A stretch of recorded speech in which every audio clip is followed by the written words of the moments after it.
पहली बार ऐसा हुआ कि मेरा वीज़ा चेक हुआ इस हज पे। पहले लोग ज़्यादा तरह से जमा करवाते थे। अब चूँकि हालात नहीं है पाकिस्तान के, पंजाबी की मिसाल है ना कि घोड़े नहीं चढ़े तो घोड़ी चलते देखे ने। बिस्मिल्लाहिर्रहमानिर्रहीम। नाज़रीन, आप देख रहे हैं हमारा यूट्यूब चैनल आखिरी और प्रोग्राम बात तो होगी के साथ मैं हूँ आपका होस्ट खिज़रुल इस्लाम नक्शबंदी। अल्लाह तबारक व तआला जल्ल शानुहु अम्मा नवालुहु ने रूए ज़मीन पर सबसे पहले फ़रिश्तों के ज़रिए जो घर बनवाया उसे बैतुल्लाह कहते हैं और फिर उसके तवाफ़ का हुक्म दिया हज़रत इब्राहीम अलैहिस्सलाम के ज़रिए से। लोग आते रहे, उस घर का तवाफ़ करते रहे। हज और उम्रा की सूरत में अल्लाह तबारक व तआला लोगों को अपने उस मुक़द्दस घर में जमा करता है। पूरी दुनिया से लोग खिंचे-खिंचे हरमैन तय्यबैन में खुसूसन और तवाफ़ के लिए हरम मक्का की तरफ आते हैं।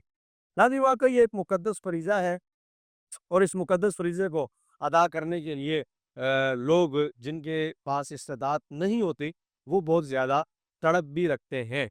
यकीनन जिनके पास पैसा होता है, पैसे वाले भी तड़प रखते हैं और वो चले जाते हैं किसी न किसी ज़रिए से। लेकिन सच ये है कि पैसे से कोई नहीं जाता, हकीकत तो ये है कि बुलावे से जाता है। गरीबों का बुलावा आ जाए तो भी बगैर उनके अपने पैसों के इंतज़ाम हो जाता है और कोई ना कोई उन्हें ले जाने वाला होता है, जिसके ज़रिए से वो हरम मक्का शरीफ जाकर हज और उम्रा की सआदत हासिल कर लेते।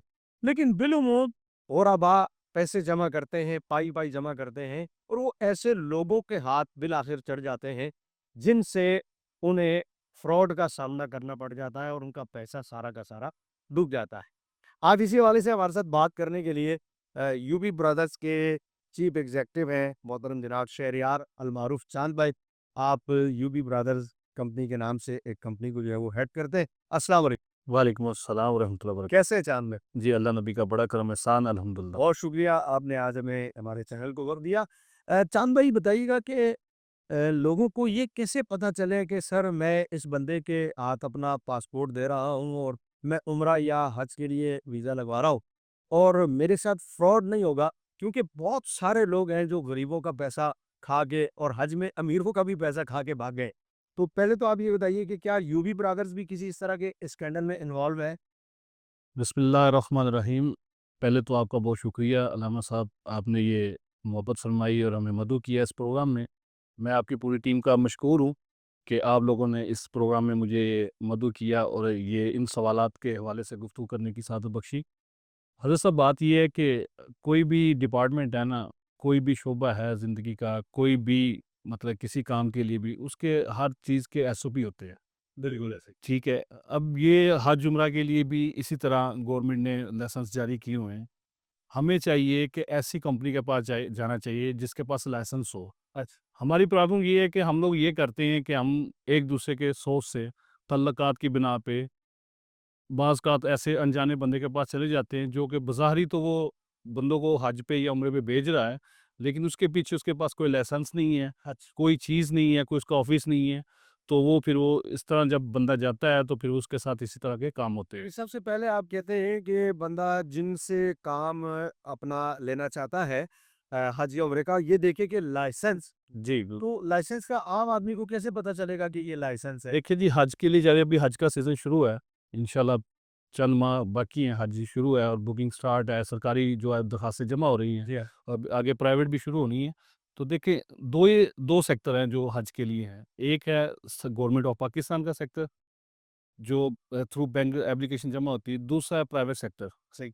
जो प्राइवेट सेक्टर है उसके लिए मिनिस्ट्री ऑफ पाकिस्तान ने अपनी वेबसाइट www.haj.com पे ये सारी जो जितने भी हज कंपनीज़ हैं उनके लाइसेंस, जिनके पास लाइसेंस है, जो रजिस्टर्ड है, उनके सबके नाम दिए हुए हैं। मैं चाहूँगा ये वेबसाइट आप एक दफ़ा हमारे नाज़रीन को दोबारा बता दें। जी, www.hajinfo.com, अच्छा। hajinfo.com ठीक है। है। ये इस पे वेबसाइट है नाज़रीन। ये बड़ी अहम बात है कि आप इस पर चेक कर सकते हैं कि आया शहरयार भाई ने ये बताया कि जो ऑथराइज़ है इसके, वो उनके नाम बाकायदा इस वेबसाइट पर मौजूद हैं। तो आप अगर प्राइवेट सेक्टर में जाते हैं, तो आपको चाहिए कि आप पहले इस वेबसाइट पे जाकर चेक कर लें कि आया जिस बंदे को आप अपनी पेमेंट दे रहे हैं, वो ऑथराइज़ है कि नहीं। ऐसा ही? बिल्कुल ऐसे ही है, उस पे उसके मुनज़्ज़म नंबर लिखा होता है। फिर उसके बाद आप जब उधर चेक कर लेते हैं, फिर बाकायदा आपको उसके ऑफ़िस में विज़िट करना चाहिए। अच्छा। कंपनी के ऑफ़िस में जाके आपको कंपनी के ऑफ़िस में ही पैसे जमा करवाने चाहिए, उनसे रसीद हासिल हासिल करनी ठीक चाहिए। है। होता ये है कि आजकल जो देखा जा रहा है वो यही चल रहा है कि मतलब कि कोई इमाम मस्जिद है, लोग मोहब्बत में उनकी मोहब्बत में अदब में उनके पास चले जाते हैं, जी आप इमाम हमें बताएं, रहनुमाई फरमाएं। तो वो चूँकि उनकी लाइन नहीं है, तो वो भी ऐसे बंदे के हाथ चढ़ जाते हैं, वो मतलब जो जो कि रजिस्टर्ड बंदा नहीं होता। ठीक है। तो फिर आपको ये चाहिए, मैं यही गुज़ारिश करूँगा जितने भी हुज्जाज किराम, अल्लाह पाक हर मुसलमान को ये सादत नसीब फरमाए कि जब भी जाएँ हज के लिए, ख़ास तौर पे ये मखसूस कंपनियाँ हैं, तकरीबन 1000 कंपनी है पूरे पाकिस्तान में, तकरीबन राउंड अबाउट, थोड़ी कम या ज़्यादा। तो वो सारी मिनिस्ट्री की वेबसाइट पे उनके नाम हैं, उनके लाइसेंस नंबर हैं, बल्कि जो उनके ओनर्स हैं कंपनीज़ के, उनके नंबर्स भी हैं। ठीक है, आप जब भी हज के लिए पैसे जमा करवाने जाएँ, आप उनके ऑफ़िस जाएँ, उनसे पैकेज लें, उनसे एग्रीमेंट साइन करें। अच्छा। और एग्रीमेंट की बड़ी अहमियत है। सही है। जो यहाँ पे आपको हज टूर ऑपरेटर जो आपको हज का पैकेज दे रहा है, वो आपके साथ एक एग्रीमेंट करता है, उसके मुताबिक उसने सर्विसेज़ देनी है आपको। सही है। और फिर जब वो जो होता है आपका हज एग्रीमेंट, वो मिनिस्ट्री की वेबसाइट में भी आ जाता है, उनको भी वो जमा करवाते हैं, गवर्नमेंट ऑफ पाकिस्तान को भी, गवर्नमेंट सऊदीया में भी जमा होता है। ठीक है। ठीक है, फिर आपके साथ कोई मसला होता है, तो वो रिस्पॉन्सिबिलिटी मिनिस्ट्री की हो जाती है। ओके। इस दफ़ा प्राइवेट हज आप बता सकते हैं कितने में हो रहा होगा? सरकारी तो तकरीबन 13 लाख में या 12 लाख में? जी, मैंने कुछ दोस्तों से मेरी बात हुई है जो लोग काम कर रहे हैं, जो मिनिमम पैकेज है वो 14 लाख से शुरू है, डी कैटेगरी के साथ जो है। गवर्नमेंट ऑफ पाकिस्तान और सऊदी गवर्नमेंट ने इसकी जो है ना वो कैटेगरीज़ बना दी है, ए, बी, सी, डी। जो डी वाला है वो 14 लाख से शुरू है, और जो फिर ए तक जाता है वो फिर ऊपर पैसे जाते चलते जाते हैं, और फिर उनकी सर्विसेज़ के हिसाब से, उनकी सहूलियत के हिसाब से सारा जो पैकेज है 25-30 लाख रुपए तक भी जा रहा है। अच्छा, चलो ये बताइएगा कि बहुत सारे लोग जो हैं वो उम्रा पर जाते हैं या हज पर जाते हैं। हज पर जाने वाले की रिपोर्ट तो ऐसी कभी सामने नहीं आई वैसे। अगर आई हो तो प्लीज़ आप अपने यूबी ब्रदर्स के बारे से बताइएगा।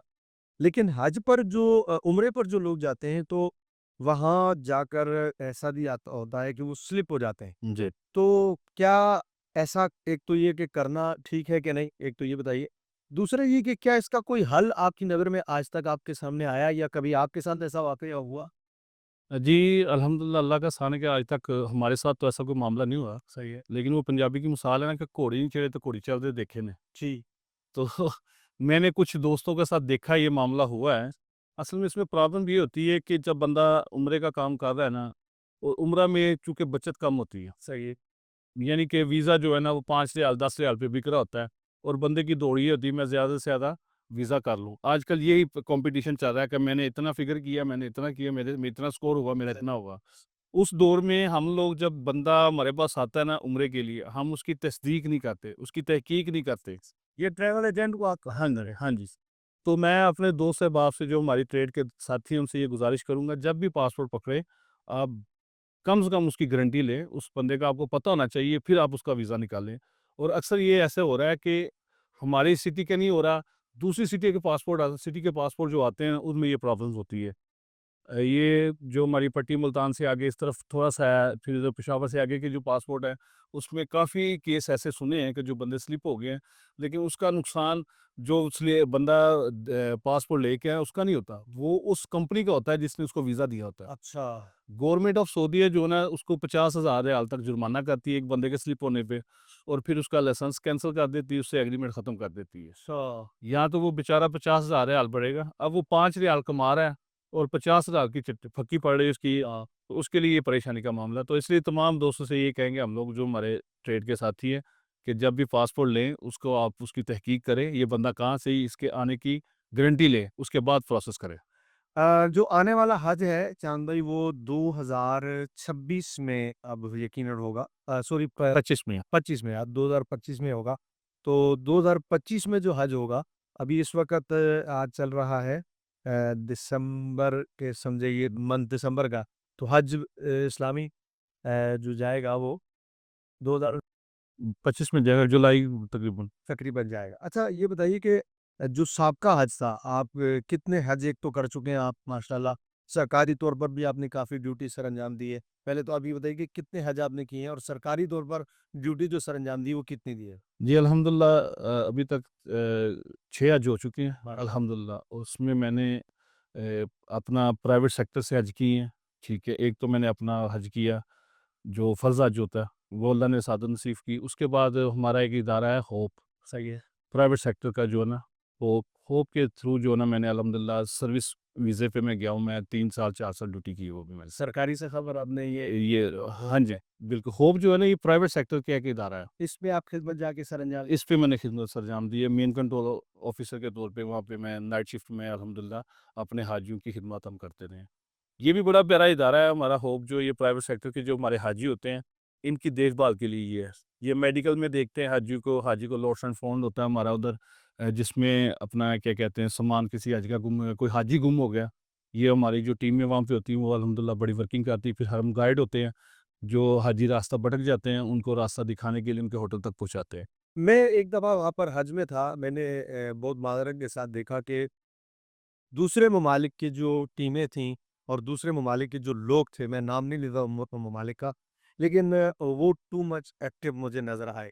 पाकिस्तानी अमला जो है वो इतना काहिल नज़र आया मुझे कि यहाँ तक कि जब मैं मिना के ख़ैमे पे पहुँचा तो मैंने उनसे कहा कि सर ये मेरा मुझे बताइए कि ख़ैमा कहाँ है? उनके सामने नक्शा पड़ा था तो वो जैसे नहीं होता कि कोई बला उनके सामने पड़ी हो और उस बला को समझ नहीं पा रहे। उन बेचारों को इतना अनट्रेन्ड अमला था कि वो उस नक्शे तक को नहीं समझ पा रहे थे और वो ना शर्मिंदगी से मेरा मुँह देखने लगे। तो आप भी उन लोगों में से थे जो किसी को गाइड ना कर सकें या आप यहाँ से कोई ट्रेनिंग लेके जाते थे? नहीं, नहीं, हमारा जो वहाँ पे सिस्टम ऐसा है कि जो हमारा स्टाफ जाता है, जब हज शुरू होता है ना, पहले तो जाते दूसरी ड्यूटी होती है। एक होता है प्री हज होता है, एक होता है पोस्ट हज। कुछ टीमें हमारी प्री हज में जाती हैं, जो शुरू के हज में जाती हैं, कुछ टीमें हमारी पोस्ट हज में होती हैं। और फिर जो पीक फैक्टर होता है, उसमें बाकायदा ट्रेनिंग दी जाती है अपने। पहले नंबर पे जो हमारी होप है, वो बड़ा एक उनका अच्छा ये अंदाज़ है कि वो लोग वो बंदे उठाते हैं, उनको वीज़े सर्विस के देते हैं कि जिनको पहले एक्सपीरियंस हो, सही है। जिनको वहाँ की हाव ना हो, कुछ इंग्लिश अरबी थोड़ी बहुत जानते हों, फिर और रास्तों का पता हो, उनको सेलेक्ट करते हैं। और फिर उसके बाद जब हमारा हज शुरू होता है, मतलब मिना के अरफात के दिन शुरू होना होते हैं, मिना अरफात से पहले नक्शे पे ट्रेनिंग दी जाती है। सही है। हमारे जो ये होप है, ये सिर्फ सिविलियन को नहीं, बल्कि इसमें पुलिस भी होती है, इसमें फ़ौज भी होती है। हर इदारे से इनके साथ मिनिस्ट्री के लोग होते हैं, हाँ जी, होते हैं। और बाकायदा एक वेल ग्रेजुएट लोग इनके साथ होते हैं, जो नक्शा पढ़ना भी जानते हैं, नक्शा पढ़ना भी जानते हैं और बताना भी जानते हैं। ठीक है, वो फिर उसकी एक बाकायदा एक सेशन होता है, एक ट्रेनिंग होती है आज से पहले उधर सऊदीया में। उसके बाद फिर जो हमारी टीमें जो ना मिना में, अरफात में, मुज़दलिफ़ा में फैल जाती हैं। अच्छा ये बताइएगा कि पिछले साल बहुत सुनने में आया था कि बहुत ज़्यादा सख्ती कर दी थी सऊदी गवर्नमेंट ने और जो लोग हज के वीज़े पर नहीं थे वो काफ़ी सारे पकड़े भी गए। तो लोग विज़िट वीज़ा पर जाते हैं रमज़ान में 2 महीने वहाँ रुक जाते हैं और वो कहते हैं हज करके वापस आ जाएँगे। तो क्या ऐसा अब दौर-ए-हाज़िर में भी ऐसा है, हो सकता है कि लोग जाएँ और फिर हज करके वापस आ जाएँ? देखिए जी, जो उलमा कराम से सुना ना कि हमने पहले ये सुनते रहे हैं, या आप भी ज़ाहिर है शरीयत तो नहीं बदली, शरीयत तो वही है। आप बेहतर बता सकते हैं कि पहले सुनने में आया कि जो लोग जाते थे, जिनको शव्वाल का चाँद वहाँ पे नज़र आ जाता था, वो हज करके आते, लेकिन उस वक़्त सहूलियत नहीं थी। अब तो बहुत सहूलियत है, अब तो बड़ी आसानी है। मैं इतने साल से जा रहा हूँ, को 15 साल हो गए मुझे जाते हुए अल्हम्दुलिल्लाह। तो पहली बार ऐसा हुआ कि मेरा वीज़ा चेक हुआ इस हज पे। अच्छा, हरम के बाहर किसने चेक किया ये वहाँ पे उनके शुरते खड़े होते हैं, पुलिस मुलाज़िम खड़े होते ये सहूलत तो ना हो, ये तो सख्ती हुई, आप तो सहूलियत कह हैं। रहे जी, हैं। वो मैं इसलिए कह रहा हूँ कि अभी जो लास्ट ईयर गुज़रा है, इसमें एक वीज़ा शुरू हुआ था 1 साल का मल्टीपल। सही है। बहुत सारे लोगों ने वो वीज़ा लगवाया इस नियत से कि हम मल्टीपल वीज़े पे जाएँगे और हज करेंगे। ठीक है। उसको चूँकि वो उनके नज़दीक ये गैर कानूनी है, और उस पे पासपोर्ट पे स्टैम्प लगी आती है कि आप इस वीज़े पे हज नहीं कर सकते। उम्रे की इजाज़त है, हज की नहीं है। यानी मल्टीपल वीज़ा अगर कोई लगवा लेता है तो उसे हज की इजाज़त नहीं नहीं, है, नहीं है, उम्रा कर सकता है। उम्रा कर सकता है। अच्छा, और फिर वो मक्का में जो ये अय्याम होते हैं हज के, उससे कुछ दिन पहले 15 शो है अपना ज़िकत के बाद वो सख्ती शुरू कर देते हैं उधर। ठीक है। और और 15 सालों में आपका पहली दफ़ा चेक हुआ, पहली बात चेक ये उन्होंने चेक किया कि आप हाँ जी, बिल्कुल, क्योंकि अब पिछले साल बना एक नुस्ख़ कार्ड बनता है, ठीक है। गले में डालने के लिए। तो वो मेरा, चूँकि मैं अभी पहुँचा था, तो मेरा अभी बना नहीं था। ठीक है, जैसे मैं हरम में दाखिल होने लगा हूँ, मैं बाबे अब्दुल अज़ीज़ खाना काबा के सामने जो बाबे अब्दुल अज़ीज़ है वहाँ पे, जैसे मैं एंटर होने लगा हूँ सेन में, तो उधर उन्होंने मुझे रोका, उन्होंने कहा जी, जी वीज़ा, सही है, मुझे अपना मतलब कि दिखाइए। दिखाया वीज़ा। मैंने वीज़ा निकाल के दिखाया, फिर उसने मुझे जाने दिया। अच्छा, अदरवाइज़ मैंने इतनी ड्यूटियाँ भी की हैं, मैं वहाँ पे ड्यूटियाँ भी चेक करता रहा हूँ जाके अपने होप के थ्रू। लेकिन कभी भी ऐसा नहीं हुआ इत्तेफ़ाक के या उम्रे पे किसी ने वीज़ा चेक किया हो, लेकिन पिछले साल सख्ती थी, यहाँ तक कि उन्होंने ये जो विज़िट वीज़ा पे गए थे, इनको पकड़ने के लिए गाड़ियों में स्कैनर लगाए हुए थे। अच्छा। जैसे हमारा ये रूटर लगा होता है ना, मैंने वो खुद अपनी आँखों से देखा और फिर मैंने मिना में ये मंज़र देखा है। हम लोग चूँकि हम हाजियों की खिदमत के लिए जाते हैं, हम मशक करने के लिए गए, मैं हमारे हाजी साहब हैं कारवान हरमैन से बोदरा साहब, शफ़ा हुसैन बोदरा साहब और वो मैं था और वो थे। हम लोग गए हैं कि चलो भई हमने कल हाजी अपने शिफ्ट करने हैं यहाँ पे, तो एक मशक कर लें कि हाजियों को किधर से कैसे लेके जाना है, ठीक है? तो जब हम वहाँ पे गए हैं तो हमने देखा कि जनाब बसें खड़ी हैं और उन्होंने बहुत सारे मछली पकड़े हुए हैं। अच्छा। बिल्डिंगों से जा के उन्होंने मछली निकाले हैं जो इस वीज़े पे गए हुए थे, विज़िट वीज़ा पे और उन्होंने उनको मक्का से बाहर निकाला। अल्लाह अकबर अल्लाह। नादरीन, बहुत सारी चीज़ें आपने हमारे इस प्रोग्राम में सुनी, यहाँ तक कि आपने शहरियार भाई से ये भी सुना कि इस दफ़ा उन्होंने स्कैनर तक लगाए हैं और इस दफ़ा उन्होंने बहुत सारी सख्तियाँ की हैं और 15 साल में ही बताते हैं कि पहली दफ़ा इनका वीज़ा जो है चेक हुआ। लिहाजा साबित ये हुआ कि जो लोग हज पे जाना चाहते हैं वो किसी भी दूसरे ज़रिए से उम्रा वीज़ा या जो मल्टीपल वीज़ा है उसके ज़रिए से वो कतन हज पे न जाए, बल्कि वो प्रॉपर जो हज का तरीक़ाकार है उसी के ज़रिए से वो हज पर जाएँ, वरना उन्हें किसी भी परेशानी का सामना जो है वो करना पड़ सकता है। तंबे आखिरी सवाल आपसे ये है कि इस दफ़ा जो है वो पिछली दफ़ा भी ग़ालिबन ऐसा हुआ था कि सारे ही दरख़्वास्तें जो है अप्रूव हो गई थी। तो इस दफ़ा भी उम्मीद है सारी अप्रूव हो जाएँगी। तो हज सस्ता हो गया है, सारी अप्रूव हो जाती हैं, या हज महँगा हो गया है, लोगों ने दरख़्वास्तें देना छोड़ दी हैं, अब कुरानदाज़ी होती नहीं है, या कोटा बढ़ा दिया गया पाकिस्तान का, क्या हुआ है? नहीं, कोटा पाकिस्तान का उतना ही है, तकरीबन 1,80,000 उसमें से 50% जो प्राइवेट सेक्टर है, 50% गवर्नमेंट ऑफ पाकिस्तान खुद डील करती है। ते 80 में से, 1,80 यानी टोटल पाकिस्तान के 1,80,000 लोग हज पे जा, हज पे जाते हैं। और उसका जो हाफ बनता है वो गवर्नमेंट ऑफ पाकिस्तान करती है और जो है हाफ ये प्राइवेट सेक्टर बिल्कुल। तो अब कुरानदाज़ी की नौबत नहीं आती फिर? नहीं, नहीं, नहीं, शुरू जब 90 मतलब कि ये हाफ 50% पे भी कुरानदाज़ी होती थी। पहले लोग ज़्यादा दरख़्वास्तें जमा करवाते थे। अब चूँकि हालात नहीं है पाकिस्तान के, लोगों के पास पैसा नहीं, उम्रे पे बड़ा ये इफ़ेक्ट पड़ा है, ठीक है? वो पैसे ना होने की वजह से कम दरख़्वास्तें जाती हैं, उस वजह से वो जो फिर सारी अप्रूव हो जाती हैं। यानी अब जो मतलूबा हाँ, मिक़दार है, अभी देखिए ना कि इस साल गवर्नमेंट ने किस्तें की हैं। तो जब मतलूबा मिक़दार पूरी ही नहीं हो सकती, सवाल ये है, तो इसका मतलब है कि गवर्नमेंट की भी मतलूबा मिक़दार पूरी नहीं हुई, तो फिर लोग प्राइवेट में क्यों जाते हैं? जब मतलूबा मिक़दार ही नहीं पूरी हुई, तो फिर प्राइवेट वाले को देखें, जो प्राइवेट सेक्टर के लोग जाने वाले हैं ना, वो आपको पता है कि वो एक मालदार लोग होते हैं। अच्छा, वो ज़्यादा सरकारी हज नहीं करना चाहते? वो सरकारी है नहीं, वो सहूलियत क्योंकि प्राइवेट सेक्टर में सहूलियत ज़्यादा होती है। ओके, गवर्नमेंट और पाकिस्तान के जो हुजाज होते हैं, वो अज़ीज़िया में ठहरते हैं सारे, सही है। ठीक है? लेकिन ये जो प्राइवेट सेक्टर के होते हैं, ये 0 मीटर पे, 200 मीटर, 400 मीटर, 500 मीटर पे, इस तरह यानी कि हरम के नज़दीक-नज़दीक इनकी रह ये नवाज़ शरीफ जैसे लोगों के लिए यहाँ पर है। चले जी, नवाज़ शरीफ साहब ने भी तो हज की है। यानी ये सहूलियात लेते हैं, हाँ जी, सहूलियत की वजह से ये ज़्यादा उसमें अज़ीज़िया शामिल नहीं होगा। नहीं, अज़ीज़िया शामिल होता है। ठीक है। इसमें कुछ दिन होते हैं, ये आजकल ना जो जो सबसे ज़्यादा ट्रेंड चल गया ना, वो शॉर्ट पैकेज का चल गया। लोगों के पास वक़्त नहीं है। और गवर्नमेंट वाले शॉट नहीं देते? गवर्नमेंट वालों ने इस साल बनाया शॉर्ट भी। अच्छा, पिछले सालों में शोर नहीं था इनका। इस साल इन्होंने शोर भी बनाए, इन्होंने 3-4 कैटेगरीज़ बनाई। इस साल तो गवर्नमेंट ऑफ पाकिस्तान ने डबल बेड, ट्रिपल बेड की सहूलत भी दी है। अच्छा। पहले ये नहीं, पहले सारी शेयरिंग होती थी। ठीक है, ज़्यादा कैसे क्रेडिट गवर्नमेंट को जाता है, वज़ारत को जाता है, या सऊदियों को जाता है? नहीं, इसका क्रेडिट देखें जो टीम काम कर रही है उसको जाता है।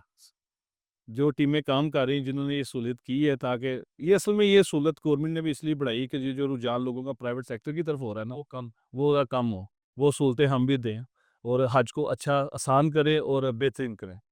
नाज़रीन, बहुत सारी मालूमात आपने आज के इस प्रोग्राम में सुनी। हज के हवाले से जितना हमसे हो सका हमने आप तक मालूमात पहुँचाई हैं। चूँकि बहुत करीब है और दरख्वास्तें जमा हो रही हैं और हज बहुत करीब है, तो हमारी दुआ है कि अल्लाह तबारक व तआला उम्रे पर, हज पर जितने लोग जाने वाले हैं, अल्लाह उन सब के लिए आसानी फरमाए और कोई सानिहा ना हो जो कि पिछले अदवार में होता रहा, और खैर से लोग जो है वो फ़रीज़ा हज अदा करके जो है वो खैर से वापस आएँ। इंशाअल्लाह ये मालूमात आपको बहुत फ़ायदा देगी। अगले प्रोग्राम तक के लिए अपने मेज़बान को इजाज़त दीजिए। आदाब अर्ज़।